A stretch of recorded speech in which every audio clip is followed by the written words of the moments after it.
All right, thanks for being here. And I will glad to open the meeting here. I'm Charlie Loeb, one of the co-chairs. Josh, the other co-chair of the committee. And I'll just briefly say that we get started because it's not on the agenda. It wouldn't be on our agenda, but I did want to call everyone's attention to the fact that the Oregon legislature is considering a huge transportation bill at the moment. And after much behind doors work, it finally emerged into the light on Monday.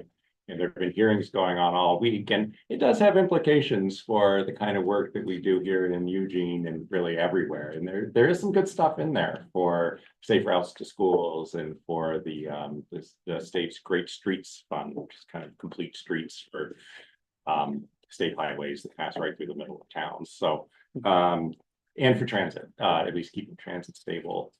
Just wanted to call everyone's attention to the fact it's HB 2025. If you feel like taking a look and seeing everything that's on the docket there. But now I'll just turn it over to Willow, our wonderful staff person from the city, to provide us with all the important stuff you need, all the important stuff we need to know to hold a meeting. Yes, the important stuff.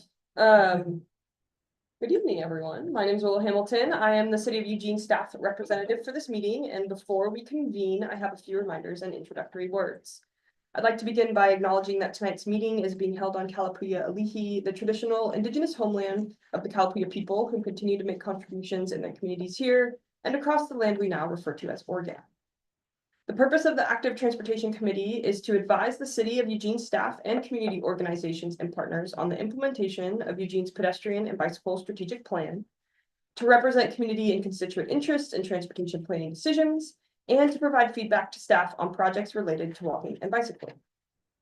Eugene City staff will consider recommendations from the ATC along with input from other members of the public during decision-making processes.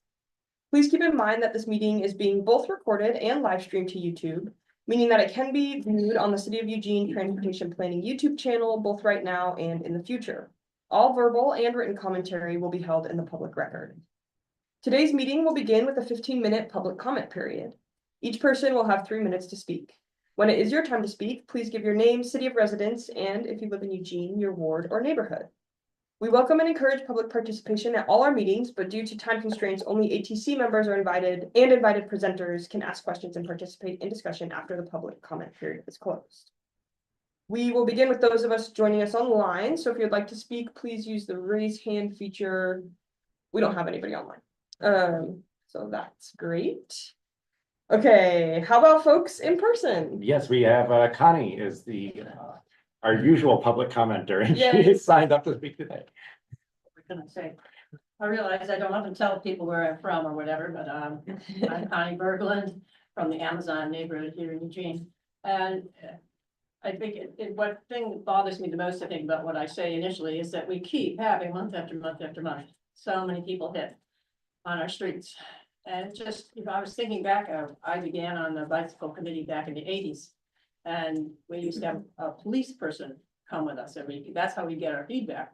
And it was so rare that we had, especially a lot of pedestrian injuries that we see now. We were talking mostly about bicyclists, but the rise in population and the rise in the number of injured and killed people is really a sad comment on our city right now and where we're at. But I really wanted to ask also that I know you've added the thing about not having people ask questions or participate as audience members, but I would ask or appeal that many of the people here have been a part of bicycling for decades and may have stuff from their neighborhoods or whatever that is important. So I would hope that somewhere along the line, they would be able to share something if it's pertinent with us at your discretion, I understand, but if it's pertinent to the discussion.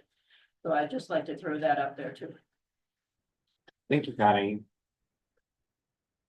All right, and she was the only one signed up to speak. Is anyone, any other guests needing to public comment? All right, we can move on then to approve the minutes from the May meeting. I hope everyone, or the notes, we call them.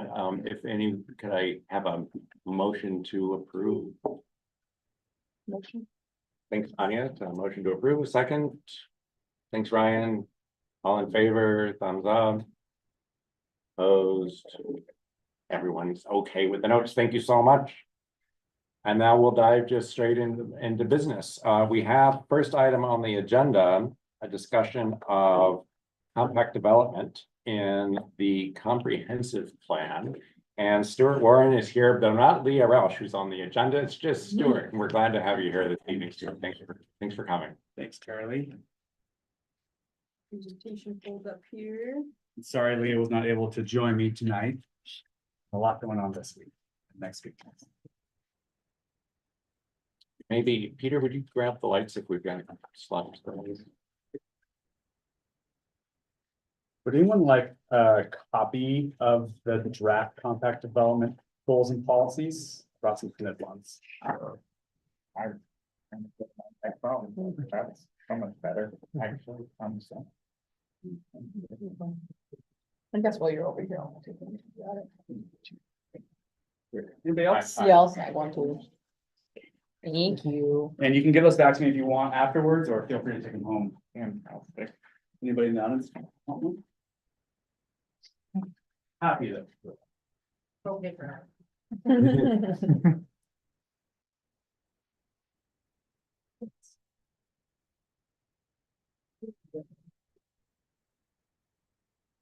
There's some questions in there. That's spicy. So I did bring a clipper. Oh, yeah. No, actually, I don't know if I can. Unless it's Bluetooth. Here, I'll just pass this to you and you can click through. Correct.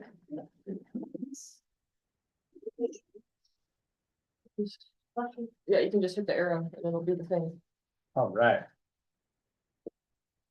Hi, everyone. Thank you again for having me tonight. I'm excited to talk to you about a project that is very related to walking and biking this evening. My name is Stuart Warren. I'm an associate planner on the community planning and design team. We work on Eugene's long-range vision for growth and development. So you all think a lot about kind of streets and sidewalks and bike lanes. We think about everything kind of around those spaces. So really, how do we connect people to the places they need to go? I'm here tonight to talk to you about our draft goals and policies for the compact development and urban design chapter of the Envision Eugene Comprehensive Plan. I'm going to give you a quick project overview of the Urban Growth Strategies project tonight. And I'm going to go into what is a comprehensive plan. And then I'm going to review some of the draft goals and policies with you tonight. And then I'm going to ask for your feedback. Urban Growth Strategies is identifying the tools, actions, policies, and land needed for the next 20 years for living wage jobs and housing that everyone can afford. The work will result in studies of what land is available in Eugene, updates to the Envision Eugene Comprehensive Plan, which is what I'm going to talk to you about tonight, housing and job actions for the land inside the urban growth boundary, and an evaluation of whether we need to expand our urban growth boundary. This project really advances of many city priorities, including the creation of a comprehensive plan, collaboration with the Housing Implementation Pipeline, the Climate Action Plan 2.0, the Parks and Rec System Plan, as well as the Strategic Plan. This is our timeline. I know I like to show that because it's kind of funny. There's a lot on here. What I really want you to take away from this is we have a lot going on. So our team's doing a lot, especially related to housing right now. And it's going to take us a while to get through it, but there's a lot going on here. The top bar in red there is our comprehensive plan timeline. We're hoping for adoption of 6 draft chapters in 2026. So what is a comprehensive plan?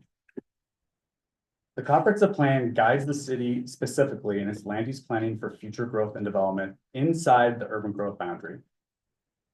It's informed by years of community engagement through Envision Eugene. Each chapter has a series of goals that articulate the overarching aspirations of the community. Each chapter also has a series of policies which help achieve our overarching goals. And lastly, once those policies are adopted, they guide the work of city staff like me in formulating proposed changes to our development regulations, our long-range planning projects, and some of our financial decisions as well. All right, so the chapter I'm gonna talk about tonight is called the Compact Development and Urban Design chapter. It's chapter 2. It's the one that I feel personally has the most crossover with transportation planning. And in fact, we've been collaborating a lot with the transportation planning team, specifically Jody and Cass. So super thankful for their help. We've also been working with LTD quite a bit, and we're really grateful to have Dave Roth.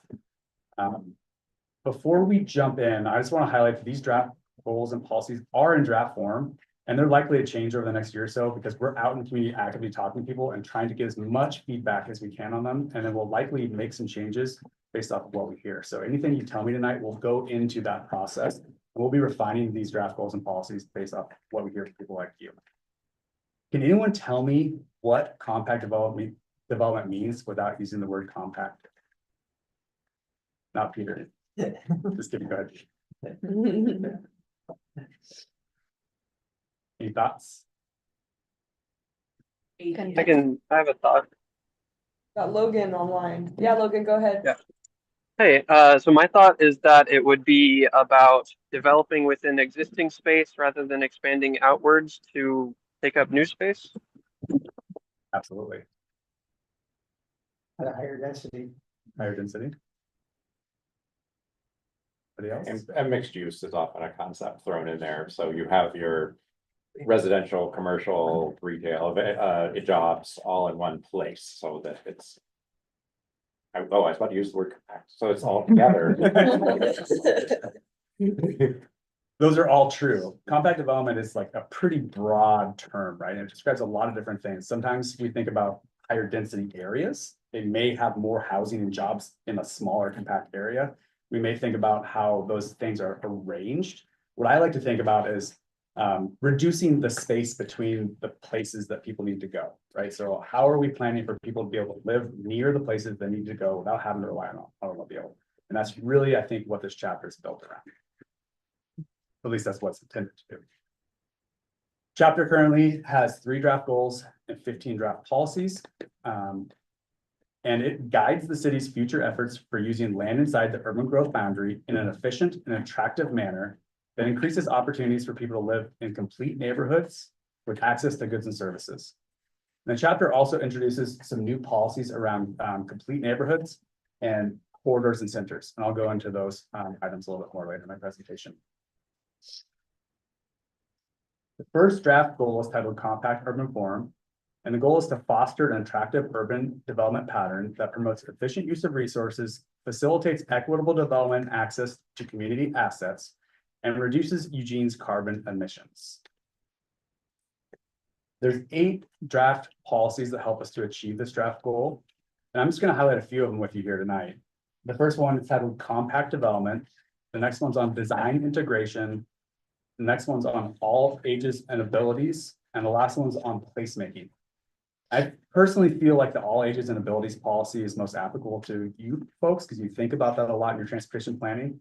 And what this policy really tries to do is to take that school of thought, that design thinking about we should be designing our transportation facilities for everyone who lives here and bring that across over into the development world. So like that line outside of the sidewalk, for example, how are we designing these spaces so that everyone of all ages and abilities and incomes in this case has access to those spaces in a way that is useful for them.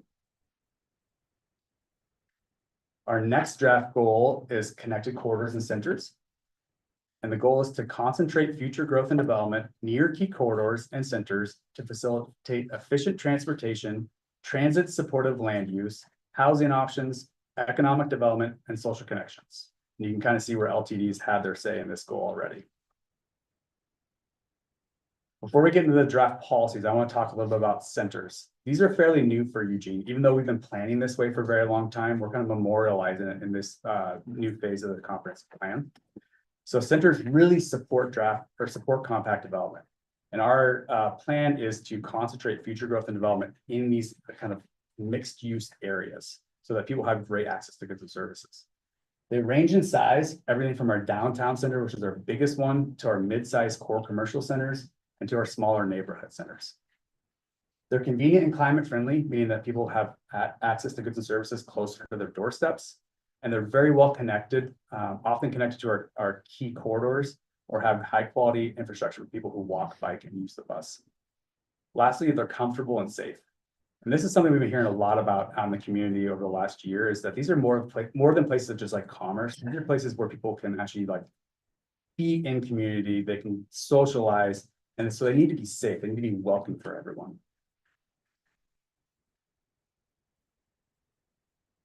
Over the last year, we've been talking a lot with folks, like I said, about centers.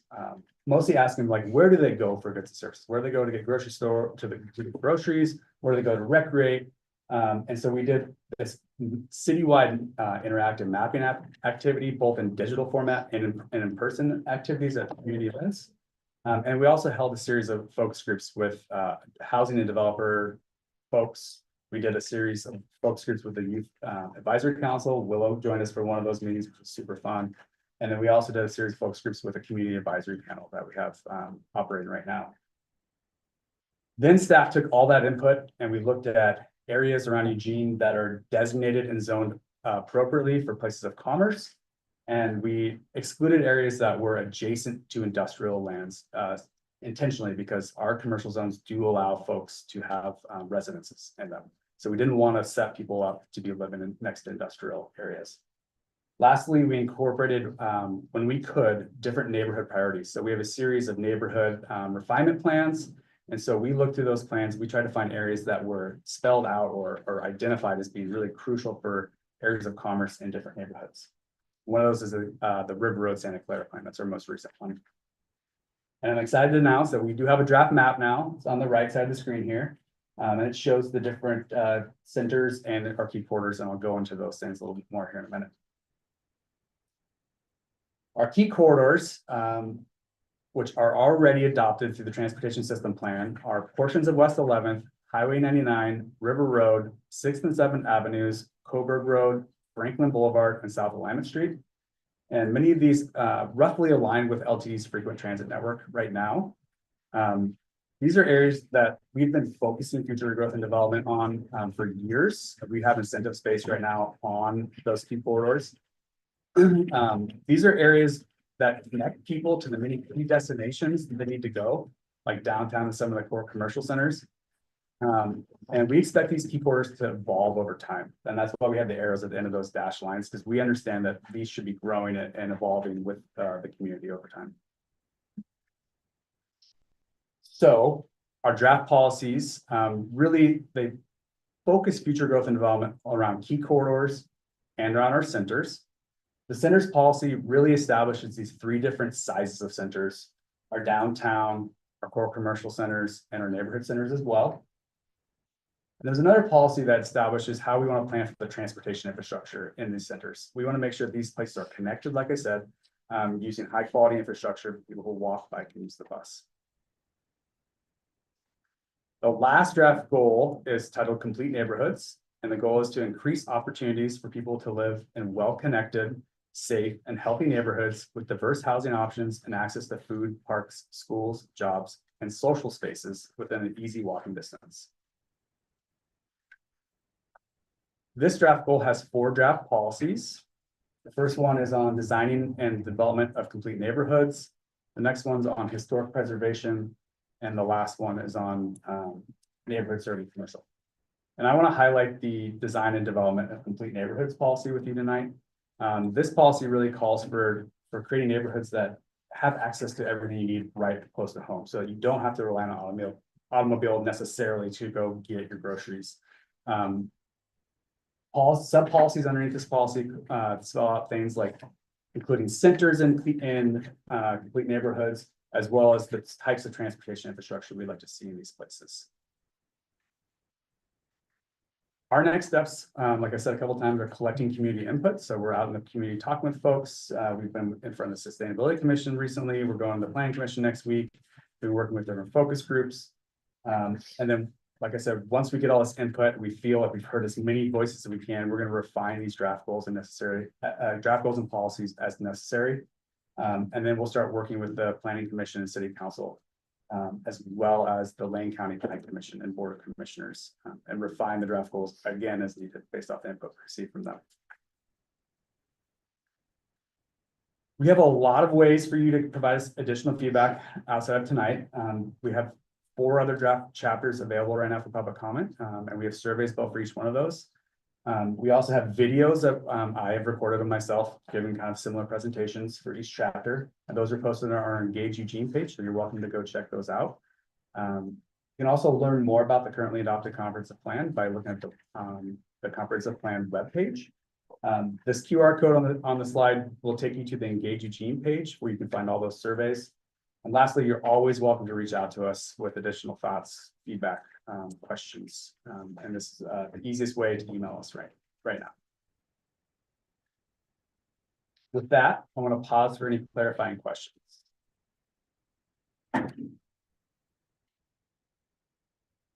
Well, here's the clarifying question. So, and maybe just to illustrate, like, you know, these policies are obviously very general, very high level. But maybe you could give us an example of how it would apply by taking, I'll just throw a place out that's bothered me, and maybe you can tell me how this would apply.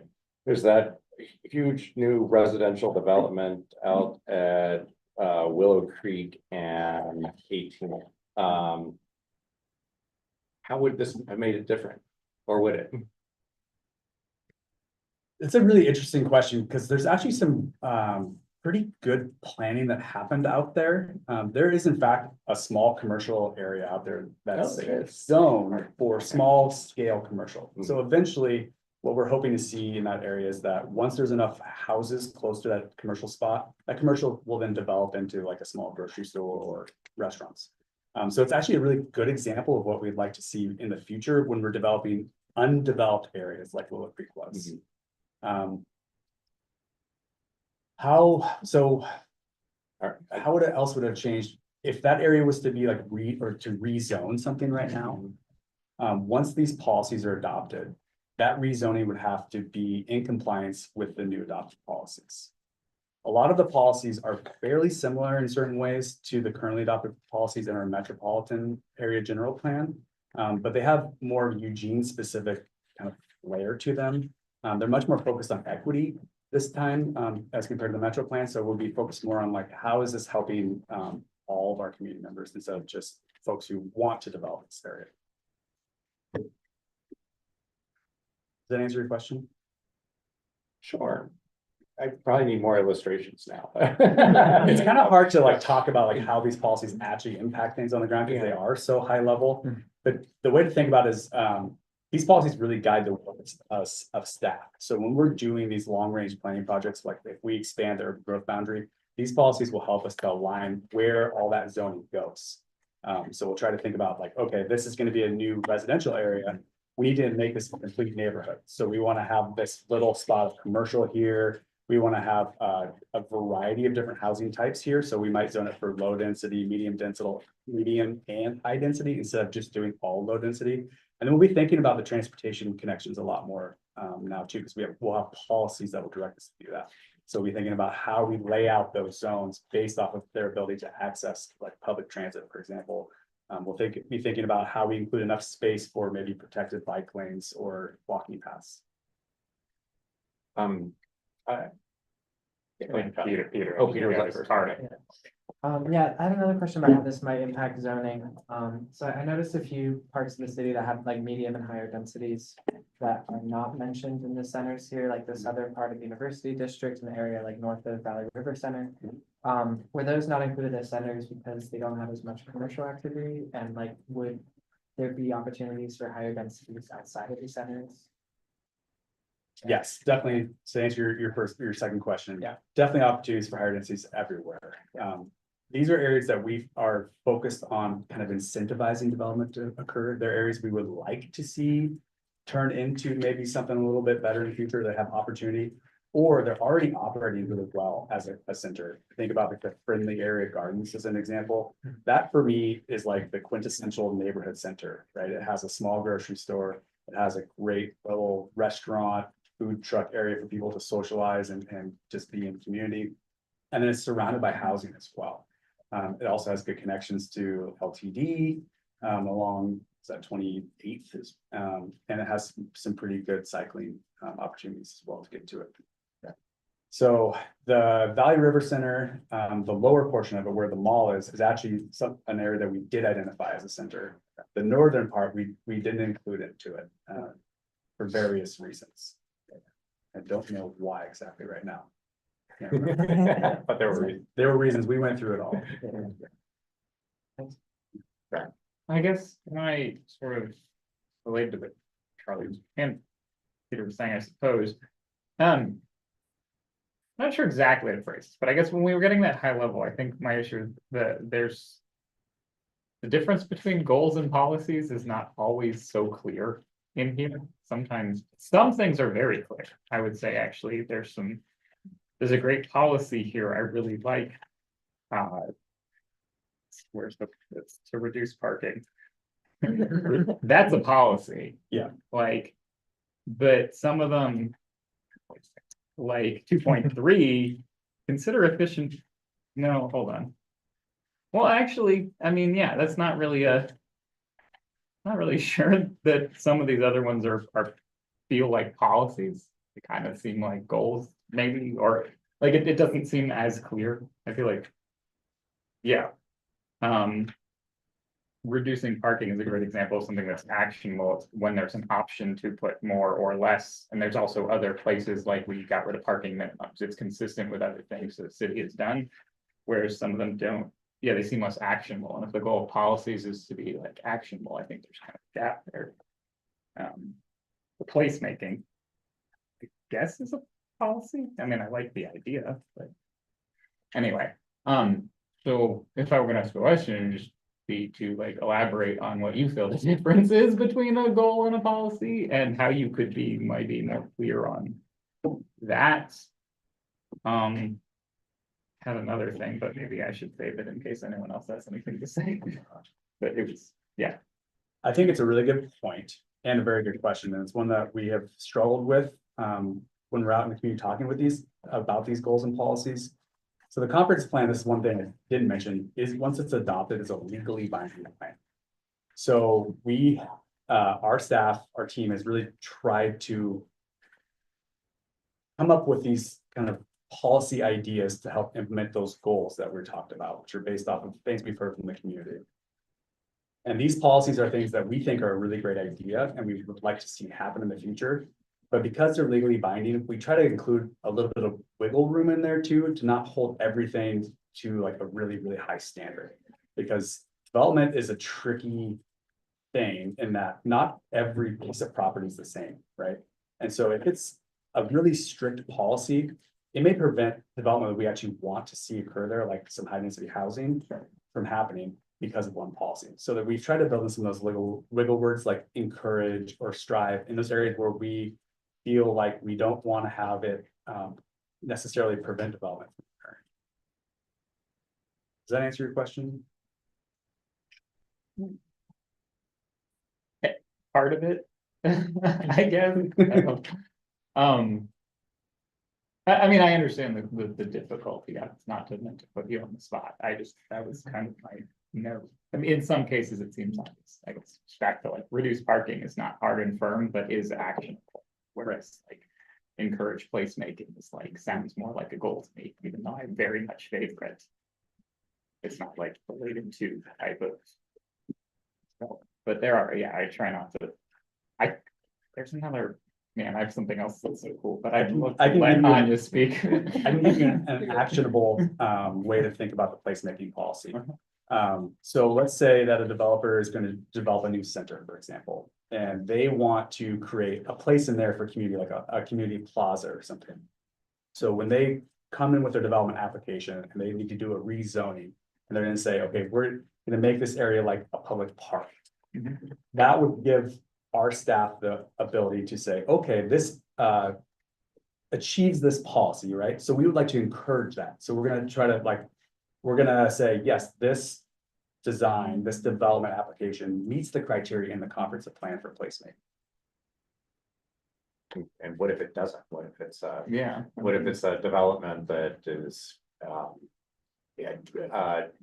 just a bunch of high density development crammed together, but doesn't necessarily offer any placemaking and occupy, I mean, what's the ability then, what's the leverage for the city to ask for something else? It's, placemaking is kind of an unusual thing in that it's, it's artistic in a way, sometimes hard to make, Right. to get out of, any developer what you want. And I personally don't feel like we should require every single development to include placemaking necessarily, right? But we want to have like the support for staff to promote those sort of ideas. So in our development code, we do have requirements for like high density development, for example, to have adequate space for like landscaping or outdoor spaces for folks who live in those developments. So that's kind of covered underneath some more firm regulations. That's like our actionable on the ground, like you have to provide this much space for, say, an outdoor patio. All right, we'll go to Anya. Lucy, is that a That's- tipped up? Yeah, that's Box my for name you? tag. That's you. Okay, Anya, Lucy, Alan, and Peter, I think. Busy. Your name's AJ. I was like, this can be vertical. I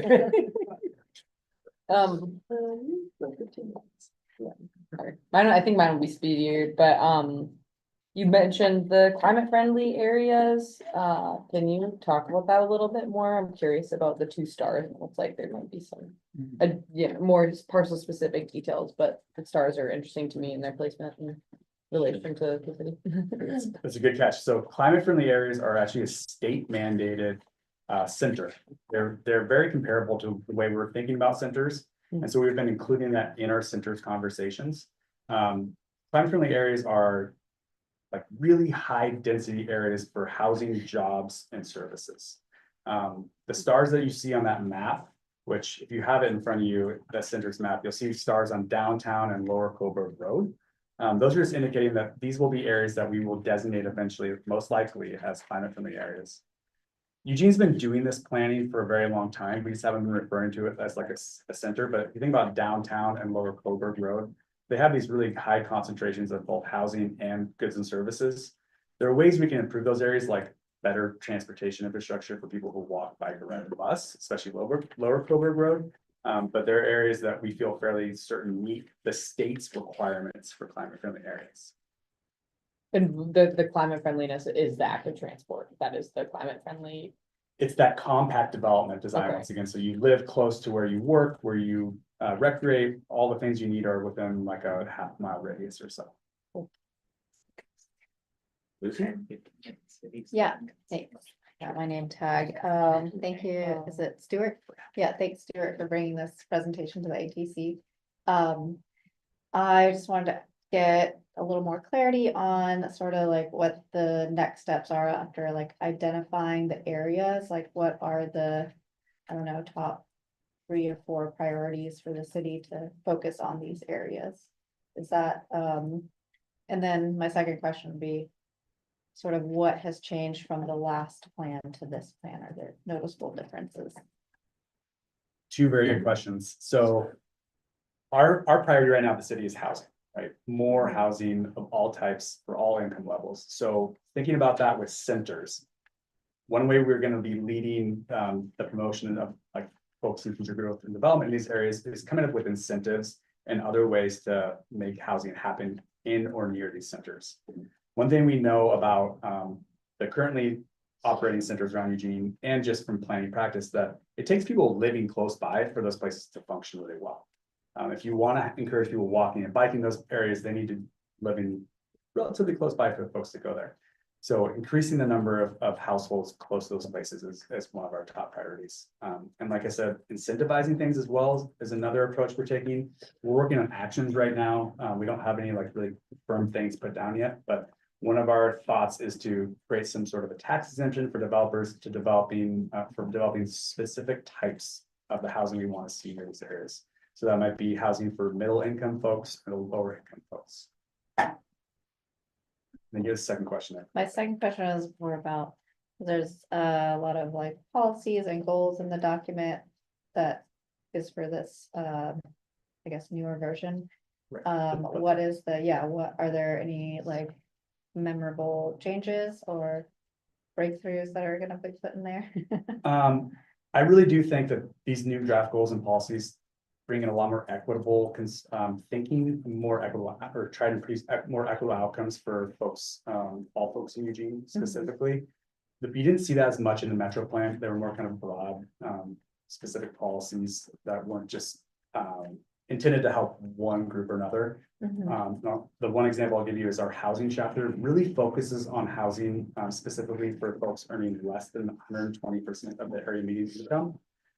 Which in Eugene is something like $87,000 for a household of four. So it's really not that much money. So we're focused on providing the housing for the folks that need the most and need help getting to that place as well. Whereas we know that market rate development, so development that occurs without any sort of government subsidy, is really only affordable to people who are making more than 120% of their median income. So they don't need as much government assistance. So by providing policies that really focus on developing those types of housing, we hope will help to make it easier for folks to find housing in the future. Very cool. So it'll be Alan, Peter, Ash, Nancy, Mike, Josh. Yes. Logan, please. All right. I love this. I want to come back around to the difference between policies and goals. And, you know, I was here when we were looking at the transportation system plans, the same conversation happened then, where there was very, very vague language with encourage, and, you know, strive for, and so forth. And there's some really significant problems with that because it doesn't create any accountability. And relating to the transportation system plan, one that I was really encouraging is a policy that said that the primary use of the public right of way between curbs is to move goods and people, you know, not for public storage of private property, i.e. parking. Okay, that was not adopted as a policy. That would have been something that had teeth and would have been legally binding. And then we wouldn't have these problems every single time when we're trying to remove parking for bike lanes, because you could just say, the policy is that the street is for moving people and, you know, goods and products and so forth, and not for storage of cars. So, you know, in trying to advocate for that, and I would advocate here that it's not really a policy, because if you think of other policies that we're used to, like an insurance policy, they don't say, we'll strive to pay you back, right? That's asinine, right? And so because this is a government agency, we're allowing a lot of wiggle room where there really shouldn't be wiggle room. Now, there should be, I believe there should be exceptions, and there should be a process, a procedure for exceptions, because as you point out, you don't want to constrict a situation that is unique, and land use is often really unique.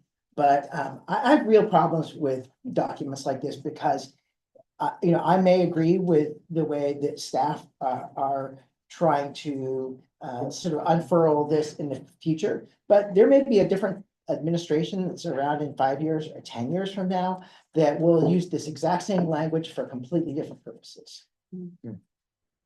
And they'll say, well, we did strive for it, or, you know, and just walk away. And there's no accountability because it's something that staff derived and not council derived, other than that they put their stamp on it. So that's my high horse about this. It's a real problem with it. That's great, Alan. Thank you for saying that. And I would just encourage you to take some of our surveys. And in those surveys, we have all the draft policies and goals laid out. And if there are specific ones that you think we should use stronger language, please give us that feedback, and then I can try to advocate for it. All right, do that. Peter. I also had a comment about like this language of like suggesting and like kind of like hoping to see these things. And I wonder, like, at the same time, I've heard a lot of conversation about the idea of clear and consistent standards, and for like a developer to be able to just have a checklist of these are the things I need in order to have a successful development application, so I can start building housing as quickly as possible while still meeting the needs of the community and the city. And are there ways that you're trying to incorporate like that sort of idea of trying to have like a very clear set of standards and what you're looking for from developers? And how are you making sure that like these other things, he's like, oh, we hope you add placemaking, oh, like we hope we also see this, like, and make sure that doesn't slow down the development process in a way that might cause a developer to back away and not building anything at all? Yeah. Super good question. So what you're referring to is called clear and objective standards. Clear and objective standards are actually state law for housing, in that they say the city of Eugene has to provide a clear and objective path for housing. So we can't have like subjective design processes for housing unless the developer chooses to go that route. Eugene has what we call two paths. So they have a clear and objective path, and we have the subjective path, or it's not the right name for it. I can't remember what it's called right now. But the developer can opt into that more squishy subjective path to try to make certain types of development happen that they know they can't meet through the clear and objective path. So in housing, we have that already. It's there. Absolutely. I think it's great. I also think it's great that we have this subjective route for folks too, because we do see developers actually choosing to opt into that path from time to time. If I were to take that and apply that to like our centers concept, for example, with like placemaking. The way that we are hoping that will happen is through incentivizing those sort of approaches through either reduced development regulations around placemaking, for example, or actual monetary incentives to encourage those sort of developments that we want to see to happen. Over the years, we've had this thing called nodal development, which was a very prescriptive code path for basically what's called a center now. And we saw a number of those not develop. In fact, there's some out in Bethel, there's one out in Bethel right now, Royal. It's a big, beautiful piece of property, has not developed at all because the restrictions are so tight that no developer can make it pencil. So in order for us to see things like placemaking, I personally feel like we need to do some more incentivizing of those things, encourage it through reduced regulation or actual like a monetary sort of exclusion for either taxes or fees or system development charges. Okay. Thanks. Yeah. First of all, I just wanted to say I really love all the ideas here. So as far as just general feedback about the philosophy, I mean, yeah, this sounds like the kind of place I like to live. So I think that's really cool. But yeah, I guess I have similar questions to others as for reading through this. When you're looking for feedback now, is it more on that kind of philosophical level? You know, because I see the word encourage a lot, and I have similar questions about what encourage means. And you've alluded to some of that here in terms of, you know, tax subsidies or loosening regulations. It sounds like that's what you mean when you say encourage. So I guess in terms of the specifics of that, now let's say maybe I have disagreements with the way we're encouraging, or I have suggestions. Is this still the place for that? Or is there another forum for like once the specifics of these are kind of ironed out to get feedback on that? I guess. You can do both. You can give it to me now, and then so we will have a series of actions that we'll propose alongside these new policies eventually, and then there'll be an opportunity for community to comment on those as well. Okay. Yeah. Hi, thanks for being here. I would just like to stand up really strongly for placemaking for your core commercial centers. To me, placemaking means a reason to enjoy being outside in a place, or at least not hate it. As a person who bicycles for everyday transportation, the places that are the core commercial centers right now, which is that Lower Coburg Road and around the Beltline, I avoid going to those places. I intentionally go downtown for all my business, if at all possible, because there is no placemaking in these places. And if there isn't enough placemaking to make walking pleasant, even if people live around the corner, they're gonna drive. And to me, that's shade. It's rain cover for bike parking. It's vegetation between people, where people are walking and biking, and either parking or the vehicle right of way. And without that, then the commercial area is unattractive. And people who live nearby won't walk. They'll get in their car, even if it's half a mile.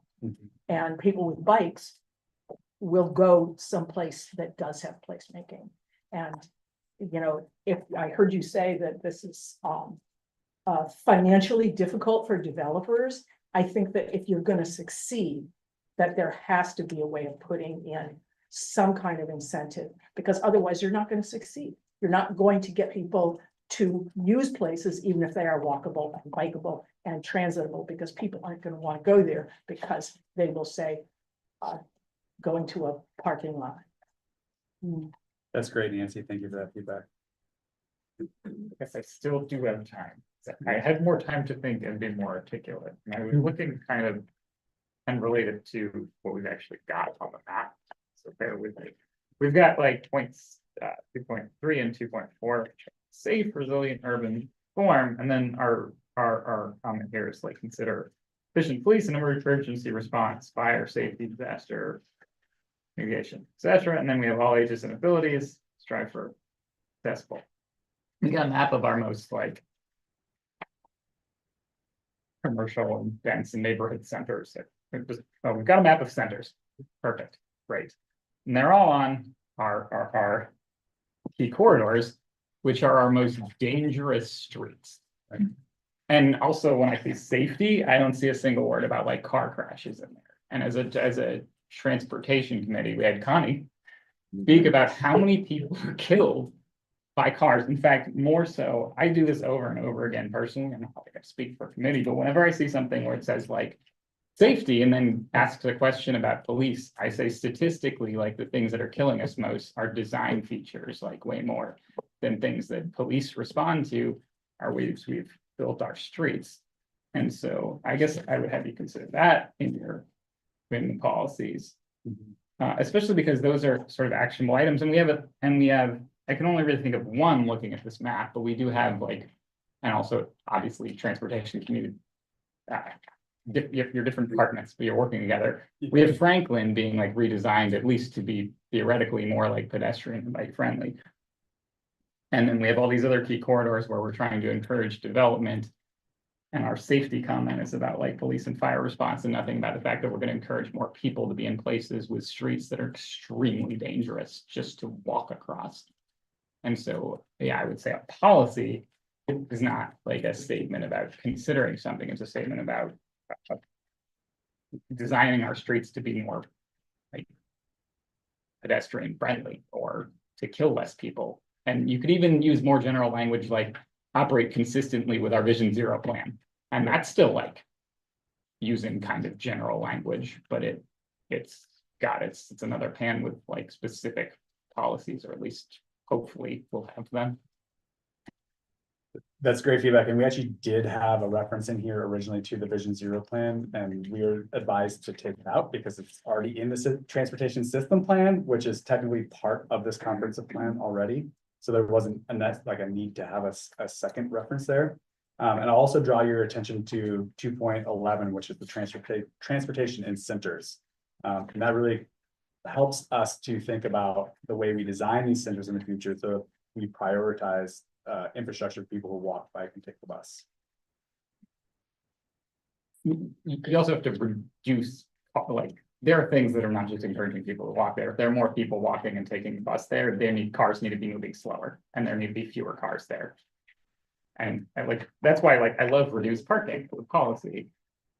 And also where reduce speeds could be a policy anyway. We're running out of time. We are, yes, Josh, you successfully filled up those last few minutes. Thank you. We already group break. I'm wondering if you could put up the slide that just has the website and such for further commenting. As we take the break, then if anyone wants to jot it down during the break, they can. Stuart, thanks so much for coming. Yeah. I think you will get some more comments from this group. Excellent comments, actually, from everyone. I really appreciate the participation. Thank you all so much. That was great feedback. I really appreciate it all. And I do have little half-page flyers I can leave with you that it has all the links and everything. So Oh, okay, that's even easier. Yeah, all right. Didn't know there were more handouts after your first one, but that sounds good. In that case, we don't need the slide, just grab the handout, it's easier. I'll leave these up here for everyone. We've got a 5-minute break, and then we're back for a point of long-term interest of us, the sidewalks, and I know we're going to have Jody and other. Yeah, where is Jody? Jody.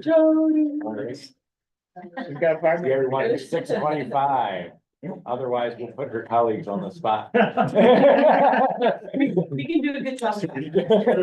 Question, this is something I wanted to ask, but I didn't want to get into the economic discussion. I'm just curious, when I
Sorry, I just want to make sure we get unmuted before we resume on Zoom. Willow's presentation is muted.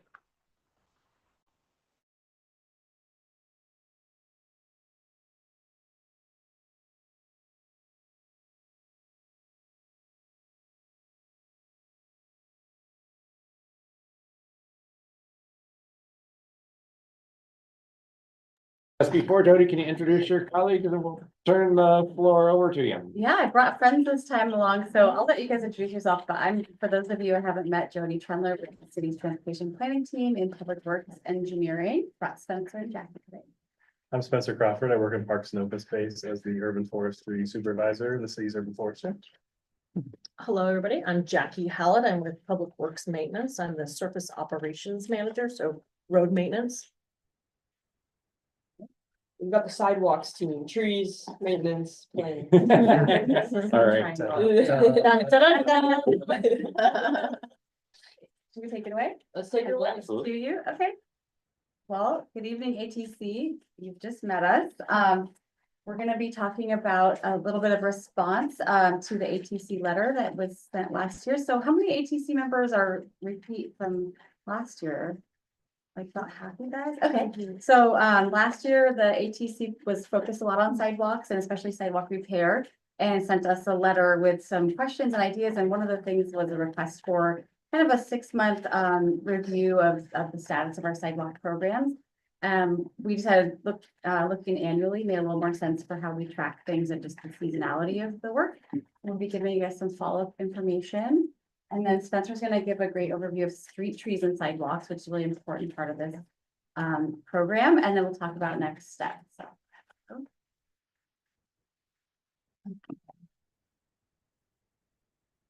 So first of all, just an introduction to some of the sidewalk programs that we have at the city. So there's 3 of us here because really it touches a lot of departments and divisions within the city. So Public Works Engineering, like the planning team, we really focus on the new sidewalks and filling in gaps in the sidewalk network. So the way we do that these days is typically through capital projects that are largely funded by bonds or by grants. I updated this slide if anyone printed these out already. This is a new figure, but I just wanted to share, this is our 2022 pavement bond. So we have $5 million in the next 5 years to spend on walking projects. So that's part of our sidewalk infill programming. Developers also pay for new sidewalks when they're developing a site. And property owners also pay for sidewalks and their own property and are responsible for that. When it comes to sidewalk repair, under city code, property owners are responsible for sidewalk repair. And that's pretty common throughout the US. So our system is not unique, but that is our policy. When there is a repair needed, property owners have several options, one of which is to hire Public Works Maintenance to complete the repairs. And if they do work with us, then we have a small subsidy program that's offered through that, as well as a little bit of a guarantee around street tree longevity. We're all good. We're good? Yeah, sure. Okay, back. Still here. Next slide. All right. And some of you maybe even were at the ATC 2 years ago when I think Ann Brown from the UVO came to present, but we don't really have an inventory of the state of our sidewalks in the city of Eugene, but we know that whenever you take a sampling of sidewalk quality, you find a lot of these dark blue spots, which are the critical or poor. So we know we have a lot of need throughout the city, and this was a UVO student project to go sampling, and they did quite a few quadrants of the city and found some areas are worse than others. Okay, so moving on to a little bit of discussion about the letter, and Peter informed me we have plenty of time, so we'll kind of go over this. You've already seen our response to the letter with a lot of this data in it, so I won't go over it for too long, but then we can have some time at the end to discuss too and have some Q&A. So this is a copy of the letter from last September. And just to kind of break it down for you guys, we're going to talk a little bit about some of the questions at the top can be answered in terms of like what is our sidewalk repair program and who is involved.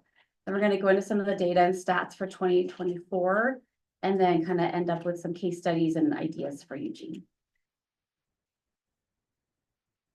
So what are the benefits of sidewalk repair programs before I hand it over to Jackie? Partly, like the primary goal is to have safe and clean and hazard-free sidewalks citywide. Also to make sure that the sidewalks are accessible and compliant with Americans with Disabilities rulemaking. Helping make sure we have a continuous pedestrian network, especially in key areas. We have a lot of policies and goals and adopted plans in our city, like our complete streets guidelines upcoming, our transportation system plan, and climate action plan 2.0. Vision Zero, not listed, but that's also one of them. So a lot of our policies and plans really support this idea of having great sidewalks. And lastly, good sidewalk repair helps reduce lawsuits and liability for. I think, Jackie, you're gonna have the next one. Absolutely. So again, I'm Jackie Howland. I'm the Surface Operations Manager with the City of Eugene. I've been with the city for about 28 years, but I'm fairly new to this position, but lots of maintenance experience. So what I really want to kind of talk about really is that there are, as you know, 770 miles of sidewalks and pedestrian ways. And some of the activities that our surface maintenance team deals with is concrete street panel repair, curb gutter, sidewalk repair program. So really the sidewalk component of it.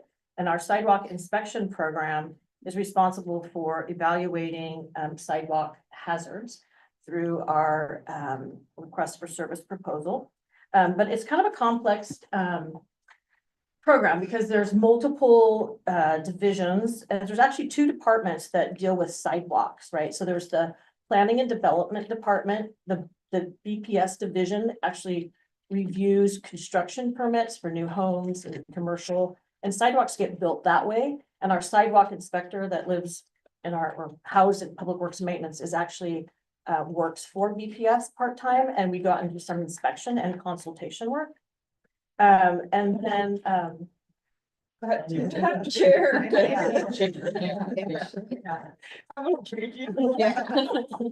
This one's done. Someone's given up on my. I don't know, it's bringing out the wood, not plastic.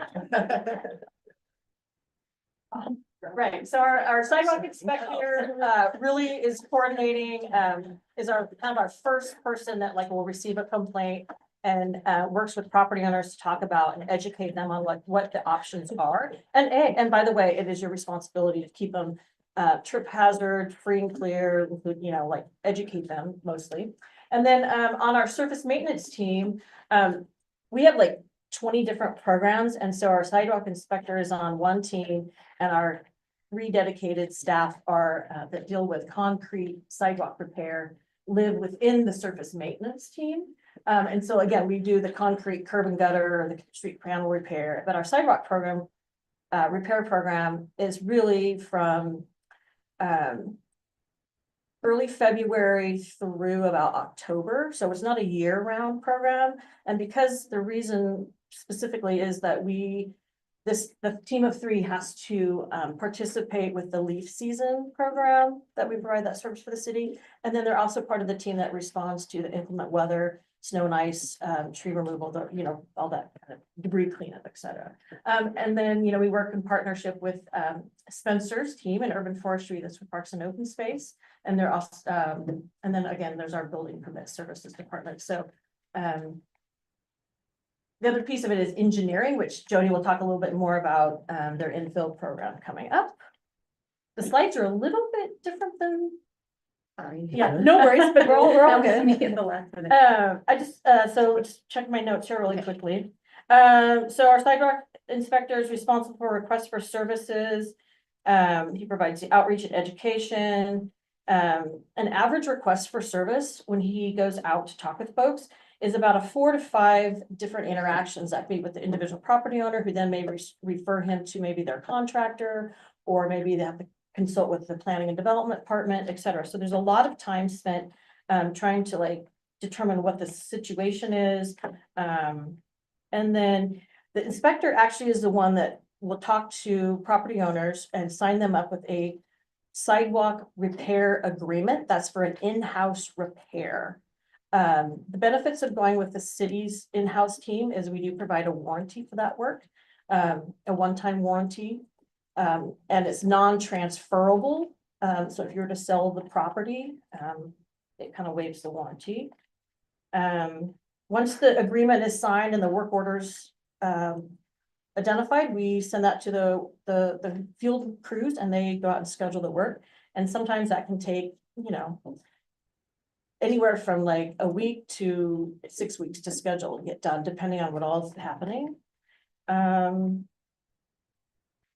and the typical sidewalk repair agreement really is around 3 panels, right? So one of our guiding policies is if you're gonna use the city in-house crew to do a repair for the sidewalk, we only mitigate the hazard. And if it's associated to a street tree, we work with Spencer's team to do that. Sometimes property owners are like, well, I want the whole sidewalk done or the apron, or I want my driveway done as well. We don't work on private property, but our policies only really mitigate the hazard. So then that a lot of homeowners choose to do all the work and then they use a private contractor. So 2022, we had 3 dedicated employees to work on concrete sidewalk for hazards with the street sidewalk agreements. Talked about the time of year. Yeah, I think sometimes when there's trip hazards associated to a street tree, that's the thing that takes a lot of time to resolve in terms of like coordination, and Spencer and I can talk a little bit more about that down the road. And then our sidewalk inspector also, like I said, mentions supports and does a lot of consultation work with our building permit services department. Next slide. Is that this data one? Yes.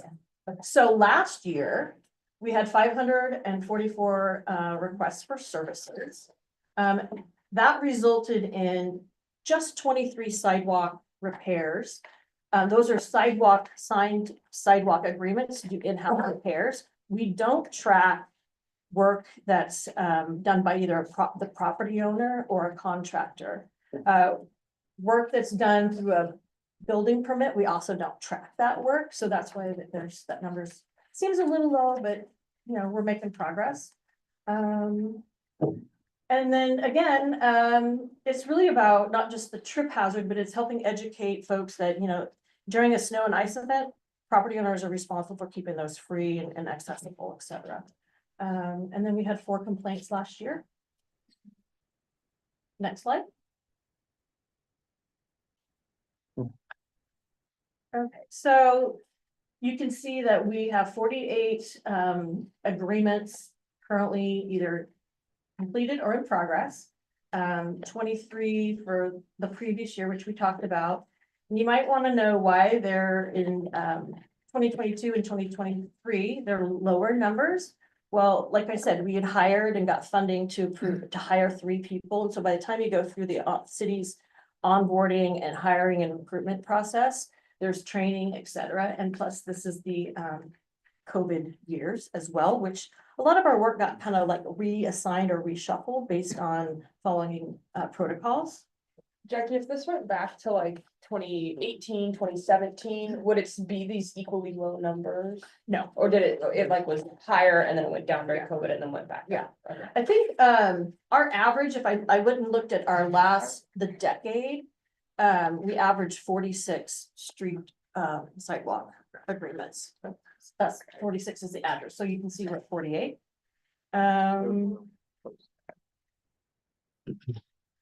Yeah, and this is year to date, so we might have been. Yeah. Yes. You can do the next slide. Sorry, I switched those on you. No worries, we're going for it. Okay, so this slide is really about just, you know, tracking our requests for services. And again, these could be that somebody turns in a complaint about a sidewalk, but it really could be a vegetation issue, which then gets reassigned. But we're just tracking the total numbers, and you can also see the dip in the pandemic era as well. Let's see, do I have anything else to show that? Yep, next slide. So what's new? 2024, we decided to launch a pilot program and bring back our grind program. We have a sidewalk fee schedule for our in-house work, and you can pay to have a grind done. But what we're trying to do here is, look at a budding City of Eugene owned properties such as parks. So we went out and, we assessed, I think it was like maybe a baker's dozen parks, and we found 247 grinds. These are grinds that are like up to an inch.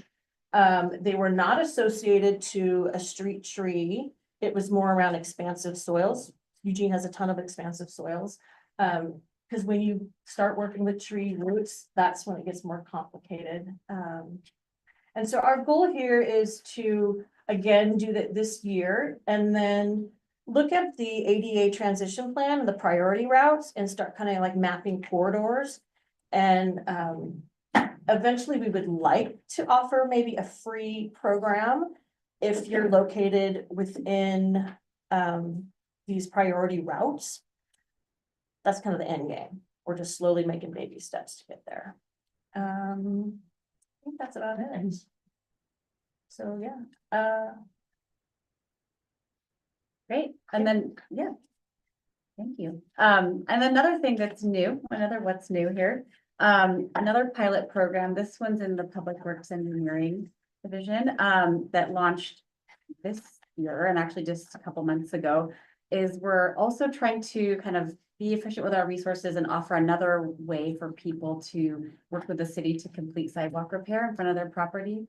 So you can see a screenshot of the template letter, but we've sent out a letter to anyone living on or owning property, I should say, doesn't have to be your house, along a street that we're paving as part of our upcoming batch of pavement bond projects. So some of the ones this year are like Grant, Hayes, and Pierce Streets over in West Eugene. So every property on that block is getting a letter inviting them to reach out and work with us and potentially complete their sidewalk repair as part of this paving project. So we're going to offer the lower of two rates. So we have the fee schedule that's set by administrative order that Public Works Maintenance has.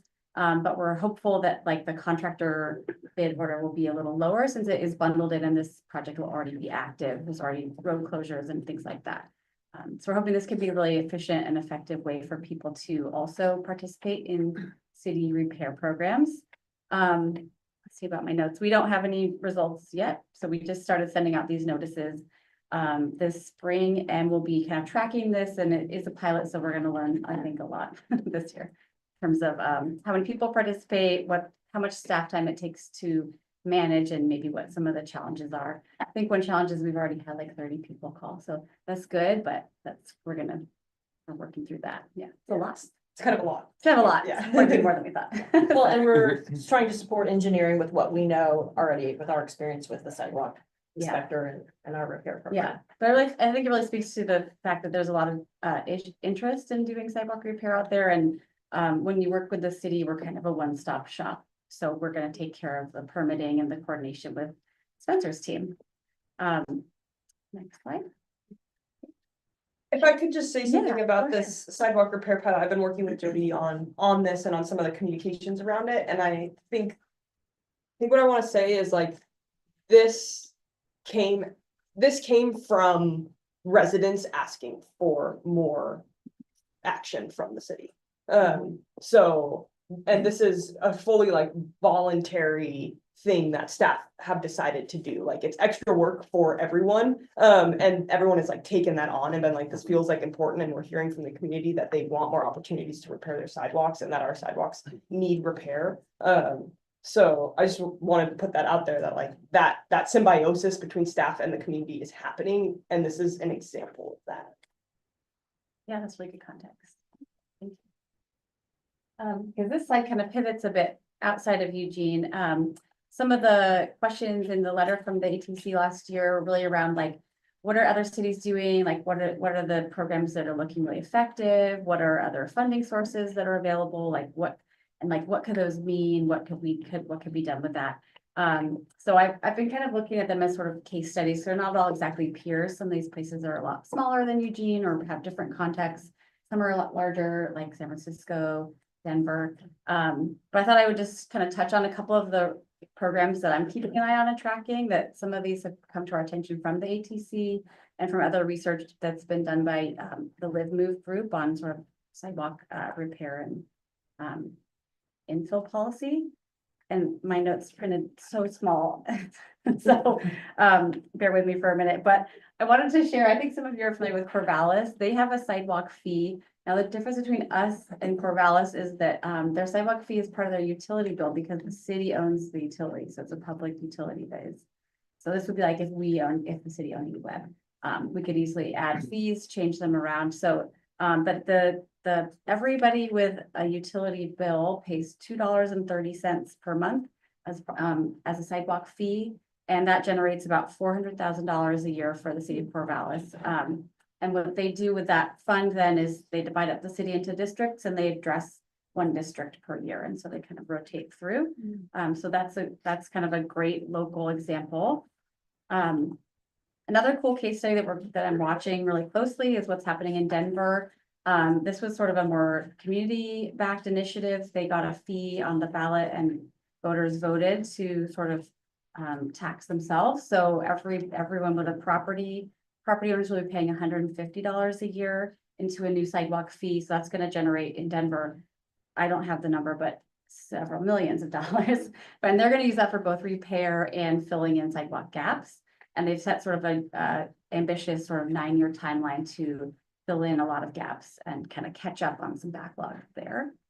I do have San Francisco up there. Okay.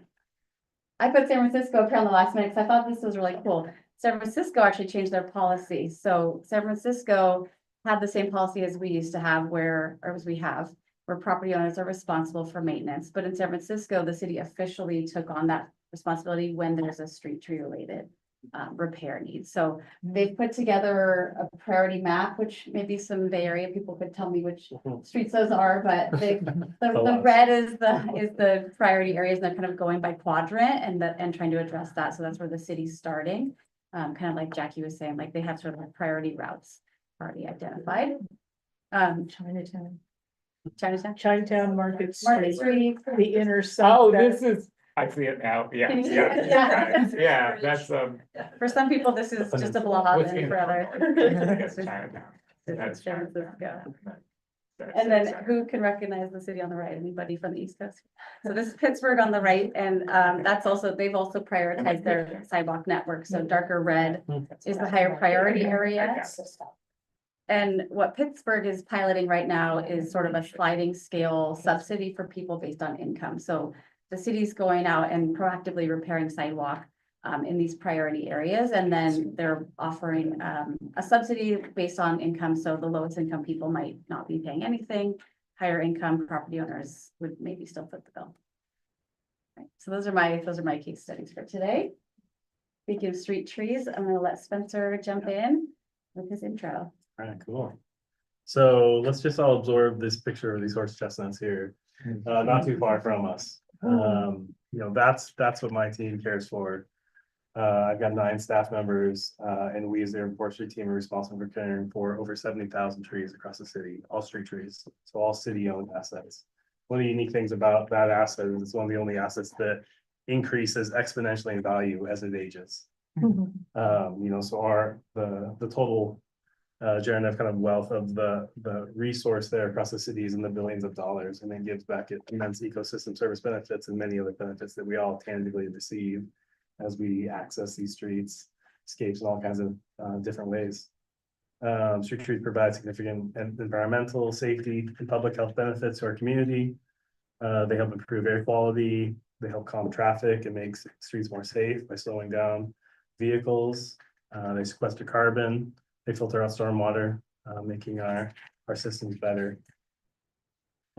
We have our team split into 2 different types of staff. One's our field crew, and then we also have a street tree pruning contractor. They perform the hands-on work of maintaining these 70,000 trees, from kind of block by block pruning and care for them on our goal of a 10-year pruning cycle.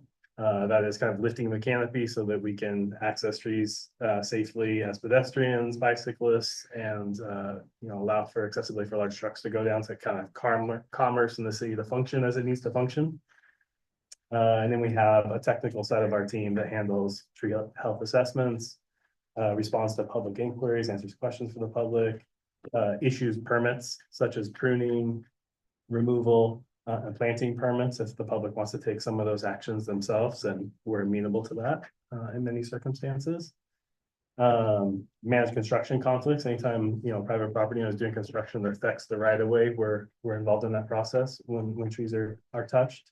Or our internal engineering teams, with plan review on projects to making sure that our trees can stay vibrant throughout those projects. And also future tree, planting needs through, kind of a new planting program we have going. Now, I'll kind of run through a little bit of like how we show up when the city recognizes or is informed that there's a sidewalk, street tree conflict. So, let's see. So we receive a request for service, either via the community calls in and says, hey, I've got a sidewalk street tree issue, I think, come take a look, or other city staff. Some of the staff on Jackie's team may notify us that they've been reached out in our consulting and they believe there may be a street tree route that's in conflict with sidewalk.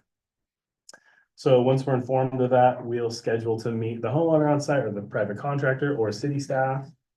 To kind of like think through what are the options here, see how much right of way space there is. Next step is we kind of wait to really get our eyes on it. So once we're in contract and working with a property owner or a private contractor is working for a property owner and they pull those panels, remove those panels, now we can get eyes on the roots and really identify, is this a tree issue? If it's not, great, it's something else. We can resolve that easily. If it is, then we have one of our certified master arborists go out and review the site. We collaborate with adjacent property owners, our other city partners to figure out the best path forward. In that work, here's a great example of a lot of conflict, right, that we're able to see. So in that work, what we're evaluating is, what's the overall health size of that existing tree? What are the size and proximity of roots in conflict with surrounding infrastructure? What type of infrastructure they're in conflict with beyond just the sidewalk? And what are the likely long-term health impacts and stability of the tree if we do root prune and or remove the tree to help resolve this conflict? So step 3 in that can kind of go 2 different ways.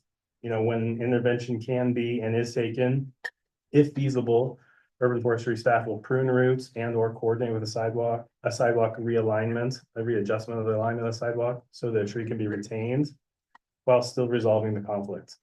Here's an example adjacent to there of a large tree downtown where we were able to kind of creatively rearrange the sidewalk within the space and preserve a very old tree. And still allow, the minimum 4 feet of ADA accessibility and resolve, the disjointed sidewalk in the process. About half of the trees that we're involved with, which have root implications in the sidewalk, we're able to resolve via these means, pruning and or kind of a realignment or adjustment of the sidewalk. The other half of the situations, it's really not responsible for us to take intervention, even if we want to. If root pruning would severely impact the tree's health and or stability, the tree will be posted for removal for the minimum 5 posting days are required, and then will be removed entirely at the city's expense. So this is kind of a unique thing in the situation where our program agrees because trees are being impacted and we're going to show up to make sure that the impact is the lowest and or we kind of are able to help commerce and the city continue to function. Trees can't stand in the way of that, even though we love them and we can preserve all of them. We value them highly. So in those spaces, we kind of have to hold a lot of things, but the cost implications, no matter if we're saying staff time not to root prune and or paying a contractor to remove the tree, that's entirely impacting our program. The growth of kind of these street tree sidewalk situations that the city's getting in the game of resolving has been increasing kind of exponentially a bit over the last year or 2. So right now we don't have staff allocation time to really perform these actions and to manage these situations. We just do because it's so important to us.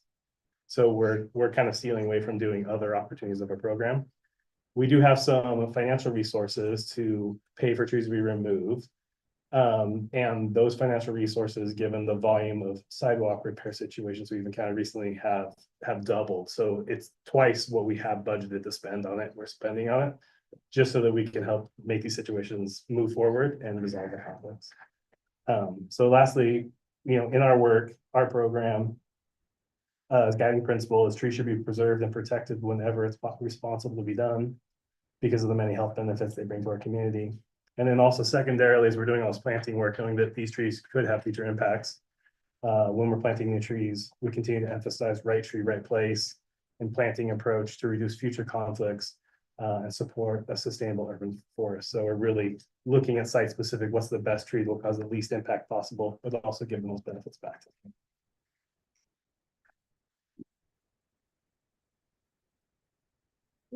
I'm check real quick. What are we looking Yeah, at? we've got like 7 minutes left. Okay, we're done. Okay. We have a council work session scheduled for June 25th, so it's in 2 weeks. So that's one of our next steps is kind of sharing really similar content, but minus the letter feedback. And then just continuing work on our pilot programs. And then the last slide, you can just leave up. I just thought I'd give you all the QR code.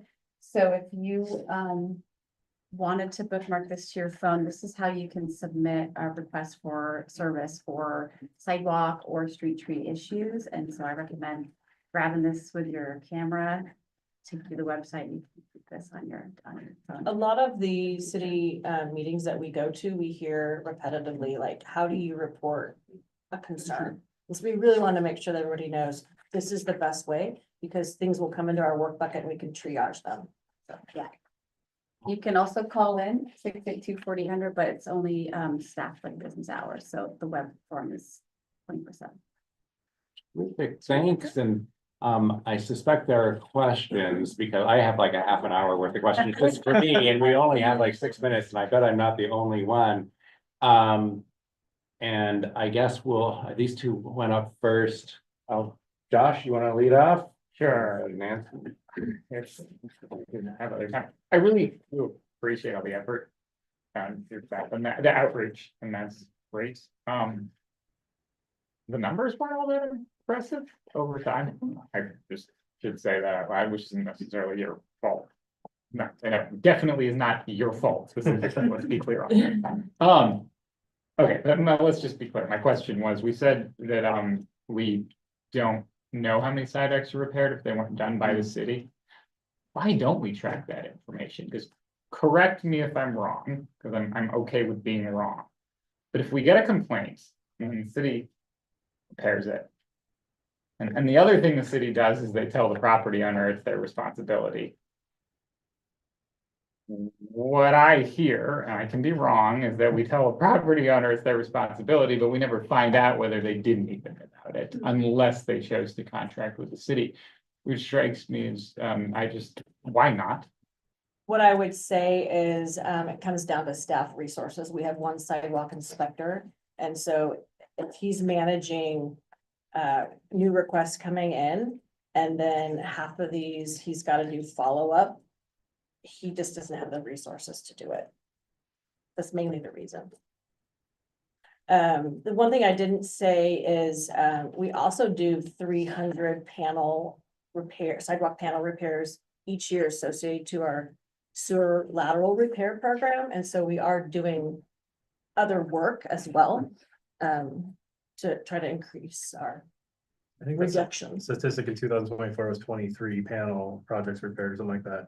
Those are signed agreements that were Agreements, in-house, right? But there's a ton of work that's being done And we outside. did like of it. 180 trees, so a lot of the other side of that number is all the private people just hiring. No, it's a lot of work and a lot of money. I mean, it clearly, honestly, if you're saying resources out loud, that's like a useful thing to continue to say out loud. It's like, And what you're saying, Spencer, is you had 180, so like minus 23, there were like 150. Yeah, many more private. Potentially contractors. And those take longer So we to can kind of coordinate track it because on there are all that. these different people as opposed to somebody just walking in the hobby and like, hey, I got a project tomorrow, can you come take a look in the morning?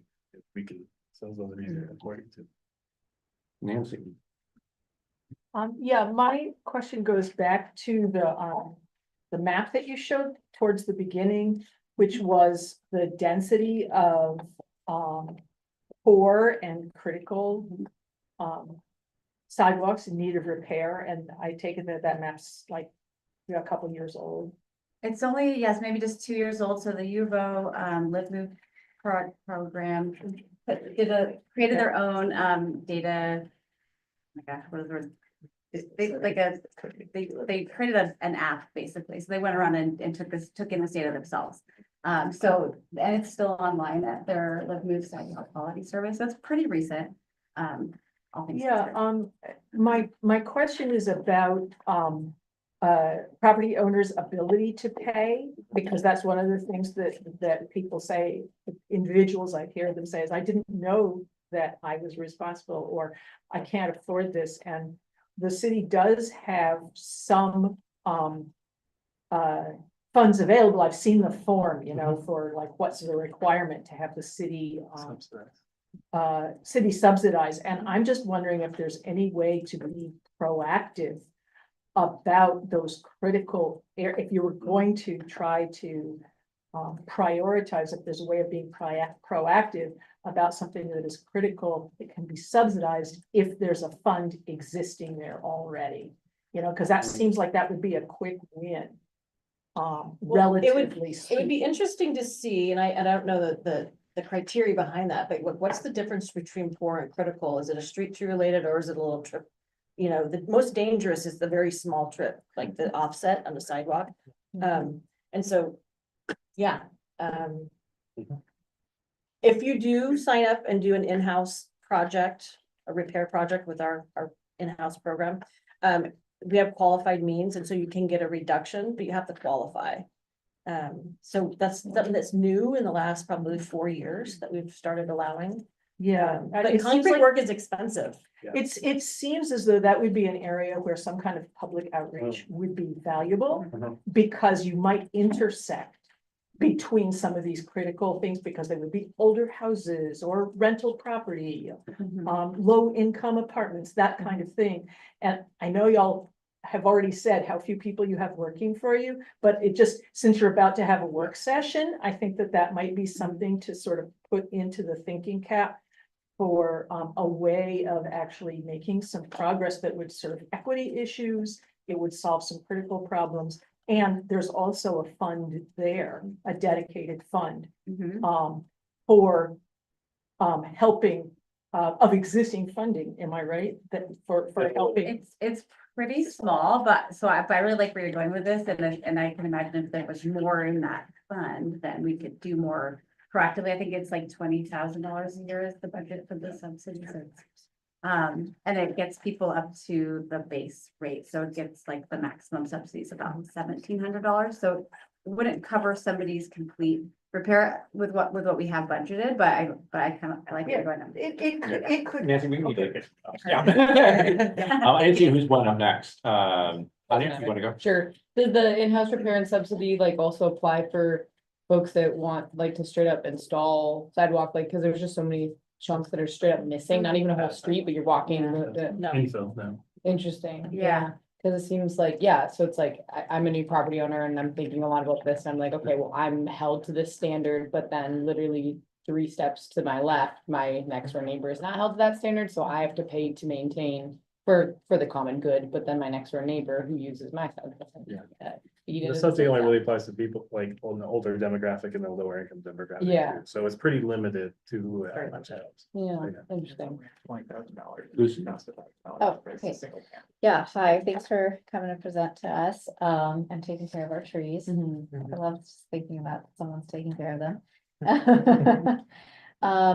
Yeah, my first question is around materials used, when you're repairing a sidewalk that has trees. It's the Oh, first just question, one but only time question. for one. Okay, I'll ask the question later. And that, like what kind of materials you use, because I've walked through cities where it's not always concrete and like sometimes it's weird rubbery. Yep. Material that you walk over a tree root and you're like, I can tell there's a tree root under there, but they're saving this tree. So how does that work in Eugene? We've done some pilot programs, I know, with using that material. Different materials too, right? Yeah. We have standards, we have I don't know that. I don't know that we're actively using any other materials other than concrete right now. I think we are, More you like know, pilots or. when there's a conflict, sometimes there's adjustability because we have so much right of way space, you know, away from the curb, and we have some decision within that space. Do we want, where can the sidewalk kind of go? So a lot of times we're kind of looking to shift the sidewalk and condense the sidewalk a little bit and then root prune. A lot of times we're successful there. a lot of times when the sidewalk is really heavily damaged because of large roots, there's a lot of other things going on too with the tree, so. You definitely want to preserve it if possible. Yeah. You know, it's a tough thing of having a renewable resource, but something that is really valuable as well. And there have been some new sidewalks installed using sort of like permeable concrete, and I think they're kind of near some parks in West Eugene, so I think that is something that's we're allowed to, but I don't actually know what the interaction with trees is with that. Okay. Yeah, it can be more flexible, but you can also Yeah. still get deflections which don't meet ADA requirements as well. I'm also looking into different types of soils that can allow roots to go through that aren't so compact in a way where they really, when the roots expand, they push Yeah. up, they have some more room, organic matter, so that they're Okay. not kind of finding that gap right underneath the sidewalk and then pushing up directly. on it. So Just sometimes sidewalk repairs, you know, can either be a grind, right, and minimize it, or just even a cold patch to like make that ADA and transition, and it's such cheaper. The property owner. And the tree expense is actually as much often as the concrete is, and the city covers that component as of right now. Our budget strives to cover that in creative ways. Peter, your question real quick? Yeah. So, thank you all for being here, especially like, it's great to have people that are from transportation planning as well too, because we hear a lot of planning and efficiency. Would increasing the funding for our current system work to fix our problems, or do we need a new solution? That's one. I mean, if we increase funding, let's say we double funding, we're not gonna really solve the problem in a efficient time. You know, I think if we can do better, and we're trying to provide lots of options through engineering projects, providing opportunity and that, but there are, as you saw on that map, a lot of issues, so. But there's a cost, you know, we pay a lot of taxes towards road and road improvement, and we maintain those systems and fill potholes and do all of that. But that infrastructure of staff and research costs a lot of money, so, you know, sidewalks go to property owners to do that. For us to kind of like take on that responsibility also requires taking on the liability of that. So it's a big investment the public would We have to are make. trying to be creative and think outside the box, like the sidewalk grind program, developing that further. The engineering, you know, let's address some of these infill and sidewalk hazards as we're going through the whole street section. I would just point out that even if you were doing a mile of sidewalks a year, and it doesn't sound like you're doing anywhere close to that, that implies a life cycle of 770 years. Right. That each unit of sidewalk would have to last in order to, and it's probably half that. So, you know, we're talking about a 1,500-year life cycle. Clearly, just a doubling of funding is not gonna do it. Right. Thank you all so much for coming. One very last thing, which is I know that citizen group Curbs has been asking the city to develop a 10-year plan for getting things, making it better. Are you going to address that at the work session at the end of the month? Oh, we're not proposing a 10-year plan at the work session. Okay, We'll be giving Fair. kind of a status update, it's really similar content. more of a status update. Yeah. Okay, great. I brought some business cards. If anybody would like one, I'll leave them here. If not, no big deal. Thank you all so much. Wish we had more time. We got, unfortunately, we got other things pressing on the agenda here. Next year, right? We'll see you at the council meeting. Some of us. All right, moving on quickly, we have an amazing amount to get through in the last 20 minutes here, but most importantly, the traffic signals follow-up letter and discussion. We had a presentation on traffic signals last week. We've all got a draft letter from our policy committee about, you know, some ideas that we can send back to the traffic signal crew. Ashley, you look like you're ready to lead on this.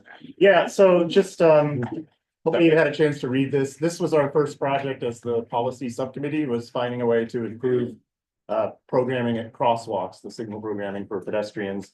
And we believe this is consistent with the city's goals of improving safety for pedestrians and encouraging active transportation. So we got to send some questions to the signals team, and they were very helpful in providing answers to those. But even after the presentation, we still feel like more could be done to prioritize pedestrians at signals. Because what we find is outside of the very, very center of downtown, pedestrians don't automatically get crosswalks. They have to push a button, and when they push the button, they have to wait usually a very long time. And when the crosswalk is granted, it lasts for a minimum amount of time and then ends while vehicles continue to move in the same direction. So pedestrians don't have nearly as much opportunity to cross the street as as vehicles do to get through those intersections. So our main recommendation is to treat pedestrians as equal users in signal programming by providing those automatic crosswalks whenever possible, consistent with Eugene's complete streets design plan, and also consistent with the National Association of City Transportation Officials. That's the 5th bullet down there. So we have some quotes from their recommendations, which say we should use that active recall, meaning automatically give people crosswalks when possible. And when you do put in a button at a less traffic area, it should provide rapid response, because the quicker you can get somebody a crosswalk, the more likely they are to comply instead of just jaywalking across the intersection and getting impatient, which is a safety issue. So our main recommendation is that bolded bullet point there, to use pedestrian recall and extend the signals to match the full length of the vehicle light. And we have some data to support this. I'd like to briefly go through an exhibit that was not in the draft that got shared out, but which we are hoping to share with the signals team. So if you scroll down a little bit, we studied a lot of intersections and recorded some information here about how long pedestrians have to wait at these intersections. So hopefully you can get a chance to look at that, but I'll just skip through this really quick. And you scroll down, and then the next recommendation is a safety recommendation, which is to install or to program leading pedestrian intervals. That's where you give the pedestrians a few seconds before the vehicles get to go, mainly at these high traffic or more dangerous intersections. And then if you keep going, I'd just like to show you this exhibit that you haven't had a chance to see yet. This is just a case study of one particular intersection, which happens to be near my house. This is Willamette and 27th. This is just to highlight, I think, what low priority pedestrians are at a lot of these intersections. So I have a handy chart to really bring it home on the next page, but this is basically the data that I collected out there. I just tested pushing the button on one side of the street, just going southbound with traffic, and tested pushing the button at different points in the cycle. So, and I defined the cycle to be when the southbound light turns green. So I'm trying to cross in the same direction as traffic. If I wait until 1 second after that light turns green to push the button, I still have to wait an entire cycle before I get the crosswalk. And you can see it does, depending on when I push the button in the cycle, I may wait a variable amount of time, or I may wait as much as 88 seconds if I push that button right at the beginning of the cycle. And I can illustrate this a little bit better in a chart down below. So this axis represents when I push the button in the cycle. So the start of the cycle is here when the southbound signal turns green. Remember, I'm trying to cross with the green light with traffic, basically in the same direction. So if I push the button right at the beginning of the cycle, I don't get the signal until the next cycle, and I have to wait, almost a minute and a half. And at any point that I push this yellow line represents how long I have to wait, depending on when I push the button. So if I push the button closer to the end of the cycle, I get lucky and I don't have to wait very long. I only have to wait a few seconds. But in contrast, a vehicle represented by the blue line, if they show up during that green light, obviously they don't have to push a button, they just sail through the intersection. So as long as the light's green, a vehicle doesn't wait at all, but a pedestrian has to wait basically a full cycle. So now if that vehicle arrives when the signal is red, they do have to wait along with the pedestrian the same amount until the next cycle. So, and if you average the expected wait, a pedestrian would expect to wait on average 42 seconds, whereas a vehicle would only expect to wait 3 seconds because they're likely to not have to wait at all. So, and in this example, there would have been plenty of time to give the pedestrian a green light. There's over a minute left in the cycle. It only takes 18 seconds for the crosswalk to go through its cycle. So what we're doing here is we're making pedestrians wait for no obvious reason, because this wouldn't even slow down vehicle traffic. And what I noticed at this intersection is I saw several people arrive, and most of them don't wait. They push the button, they see that they don't get the crosswalk, they see the vehicles continuing to go in that direction that they want to go, and they just walk across the intersection. That's pretty common. I saw 11 people arrive at the intersection, only 7 people jaywalked, the rest. So, and this is typical of all the intersections that use push button signaling. So this is clearly not equal priority. So if this intersection instead used automatic recall, or if it allowed the button press to instantly call the walk signal, then the pedestrians would wait the same as vehicles and it wouldn't impede vehicle traffic. There are a few intersections where even if the light's already good for vehicles and you press it, it'll let you across. I think up Coburg Road along the bike path. Okay. Going to Oakway, you know, that one definitely will work that way. Yeah, I did a little study walking around, kind of around the downtown area, and I found a couple intersections where I could press the button and get a light immediately. But most of the ones, at least along Willamette, don't do that. So basically a pedestrian walking along Willamette could expect to wait an average of 42 seconds each block, because they always have to wait. They never get that crosswalk right away upon arrival. Yeah, so I'm not sure what percentage of intersections actually do this walk, but most of them, in my experience, work this way. So in the interest of time, do people have anything they would like to add or remove from this memo before we move towards signing it and handing it off to Public Works Maintenance? Are you guys hoping to get approval for it this evening? We were hoping for that, Yeah. but we also recognize if people feel like they need more time, that is also an option. Other committee members, what do you think? I mean, I know an awful lot of the committees actually on policy, so this has already spent time with this. I wouldn't actually say you have many people show up to. Oh, really? Okay. I'm not gonna call any. But they were getting specific emails and had individuals. the opportunity to weigh in. I know there've been a couple of rounds. Yeah, everything except the appendix was shared a week ago. With everyone. Any questions, concerns from anyone on policy or off? Really, did we lose someone? We're missing people, but not since beginning. Yeah, oh, I guess there's some. It's just staff. Brad or Angie, yeah, that's everyone, so. Ellen? So these are great recommendations and great research. I'm just thinking that there might be other recommendations in addition to these. And I don't know what your thoughts are about additional recommendations, or if you just try to focus on something like, I guess, bang the button. I could respond to that. If you're looking for a response. I think like a lot of things, my thought is. They're probably gonna get this memo and not do most of the things on it anyway.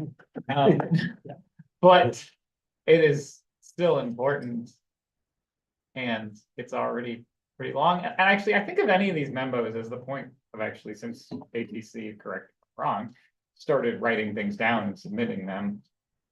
Is they're now in writing and they're conversations that have been opened and you can come back to. Because I feel like we did with sidewalks and probably should again, like, the thing with transportation is it's an ongoing conversation. So anyway, my feeling was, yeah, I had some other thoughts and I wanted to be like Ash and that cool and go to every single signal. Really, like, we have some good basic points to at least have some conversation started. But that's I think other people can disagree, but that's my feeling. And feedback I got from talking to city staff was like, engineers love when you're as specific as possible with what you want and where you want it. And so that was kind of the goal here with this memo, was to be very specific about the locations and the treatments we want to see at those. The response could always be like, so if they actually do these, to then say, great, thanks, here's the next step. Yes. Good job. That. I mean, you've been on the committee forever, like, I love your input, but if you disagree. Well, in that case, Ash, are you moving that we send this letter? Oh, well, yes, I moved that we send this letter.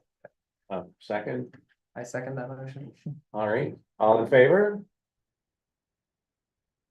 Any opposed? How's Logan online there? Is he voting? No. I'm in favor. In favor. Thanks, Logan. Yeah, thanks, Logan. All right, it passes and on to the city who takes care of actually communicating that to signals. Great question. In the past, one of the co-chairs will send it. Okay. You can, if you want to email me and ask for the contact information for the signals folks, I can give it to you and then you can send it. It does occur to me, we could use some ATC letterhead or something that has like a little official thing. If anyone has some graphic capability and would like to develop that, right now our letters go out just on, you know, it doesn't look very official, it's just. But anyway, I throw that out there for future consideration. I did have a question for Ash on Oh. his amazing data set and graph that he made. That's really cool. In that intersection, I'm trying to imagine, like, are there any turns into the sidewalk for the cars? Like, would it be protecting the pedestrian to have that sidewalk light flashing? There are some, both sides do have left turn arrows on the vehicle side, so I didn't understand what you were asking about it flash. Well, I'm imagining folks like just walking, right? Right. Without the sign going. Okay, And yeah. that's, jaywalking, we're not supposed to do that, but I just was thinking that would be maybe another point to this case, that having that walk signal on could alert the drivers, to slow down. Oh, yeah, when absolutely. they're turning and watch for pedestrians, so. Yeah. Yeah, Thanks, Liz. I would agree. all right, cool. All right. Moving on to quickly talking subcommittees for coming up. So Capital Project Subcommittee is meeting Tuesday, and those of you on the committee already got, or subcommittee got a message. Catherine Rohan's offered to go over the 30% design for the Lincoln Street Protected Bikeway, and we're gonna meet over planning, not at Dark Pine, as we've been doing. If anyone else on the committee would like to be a part of that, just let me know and I'll make sure you get Catherine's instructions. It's 5:30 to 6:30 this coming Tuesday. Just drop me an email, tell me after the meeting and we'll get it to you. Capital Project Subcommittee, everyone on board with that? Yeah, all right. What's going on with policy? Well, that was what was going on. Yeah, what's going on? So, we would have a meeting the fourth Thursday, I think. We did fourth Thursdays. Fourth? Yeah. Yes, fourth Thursday at 5:30, but we don't have another topic yet. Because we worked on this and took a bike ride. Bring your ideas. So bring your ideas. I guess there's a couple options. all right. One being delving into that chapter with micro mobility and skateboards and all those things. Which code chapter is that? 5,400 chapter. The other one, I guess the only other thing I could think of would be whether Jody wanted to come talk to that committee more about sidewalks. One thing, I mean, we're gonna go to city council next week, and what we're doing is sharing an update and then hopefully getting a little bit of feedback about like where they want us to be focusing our efforts and giving us some direction, so like there could be follow-up that I don't know about yet. Touch base on that. All right. And then one other thing Peter is suggesting, we did the great bike ride with BPAC for May is Bike Month. They were anxious to talk about joint projects with us. We don't really have a committee that would be particularly well suited for that right now. But Peter, I think, made a good point. We should have a group that like has that discussion with them. They talk particularly about signage along the riverfront path between Eugene and Springfield isn't very good. And there may be some other things too. Would anyone be interested in being a part of an ad hoc committee to engage with BPAC on joint projects? So yeah, specifically, we're trying to write a co-letter of strategies to improve the connectivity between Springfield and Eugene for people walking, biking, taking the bus. So signage will be part of that, and the nightmare that is Gateway neighborhood will probably be part of that. I will reach out as in like a reply all email, and then let me know if you're interested. I'll try to find a time. Great, thanks, Peter. Yeah, I want a whole new I-5 crossing, so. I know. Yeah, that would be nice. All right. So Doug isn't here from BPAC. Let us know he couldn't make it, or BPAC to do a BPAC share up this week. Bike parking crowdsourcing, Willow, that. Yeah, I just wanted to make this plug real quick. We have launched an Engage Eugene page for bike parking crowdsourcing, and basically you can go on here and mark up to 3 of your worst locations for bike parking in Eugene. We have some leftover racks and a little bit of extra money to basically go install nice bike parking somewhere. Chances are it'll be on private property. because that's usually where the worst bike parking is. It's like, you know, on private property in front of the Goodwill or wherever. So if you know of bad bike parking, go on there and mark them. You can mark up to 3.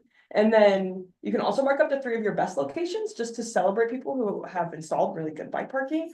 And then you can thumbs up places. So if someone's already marked your worst location, just give it a thumbs up. The places with the most thumbs up are the ones that we're gonna install and make bike parking at.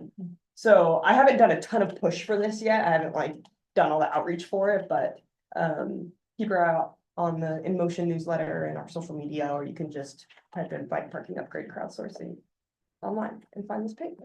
Yes. Is there a way for commenting on things other than needs a rack? Like for instance, covered bike parking or? Yeah, when you like drop the pin, it's just an open comment box. So you could say whatever it is that you want. You're asking the extra racks that we have or the funding. Yeah, that we well, have. you just mentioned that you have funding. Right, yeah, for just racks. for racks. We don't have funding to So like. for install any other shelters or anything. requests, like poor placement of racks, like they never have room for the front wheel. Or, Uh-huh. you know, they're all installed right next to the building, so you Right. can't actually use them. That would count. Yeah, that would count. Yeah, as long as it's about the Everywhere rack, apart. the rack style or the rack placement are both perfectly acceptable. Yeah. Okay, that was the bike park crowdsourcing. Other questions about that? Sweet. All right, then the e-bike expo. E-bike this- expo. This Saturday. Yeah, E-Ride Expo is this Saturday, down at the Kimball Community Center, 11 to 3 o'clock. If you're interested in getting an e-bike, it's a great place to go. If you want to swing by and promote the e-bike that you already ride, also a good option, or just come down and sort of celebrate electric mobility.